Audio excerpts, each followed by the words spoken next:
सराकी की एक नाम सुनाता उसके बाद दो गज़लें उनसे। ओके। कहीं वेले ही में मेल मैकूँ, कहीं वेले ही में मेल मैकूँ,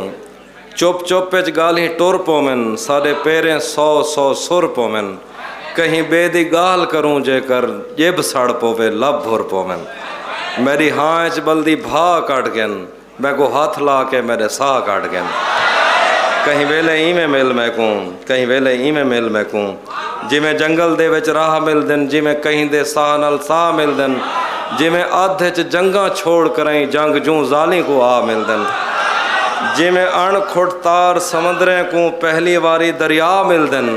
जिमें पक्षी वास को घर मिलदे, जिमें विरसे दे विच डर मिलदे, कहीं काल कुरे दे मौसम विच जिमें पानी दे न लब मिलदे, जिमें ना मंगण ते सब मिलदे, मूसा को जिमें को सारे को सुरमा कर मूसा को तूर ते रब मिलदे, मुदतें दे निखड़े यार साडे जिमें कहीं जा साकू मिल पोंदन, लुट घिन सब कुछ मैं के मैदा जिमें राज डाकू मिल पोंदन। कहीं वेले ही में मिल मैकूँ, कहीं वेले ही में मिल मैकूँ।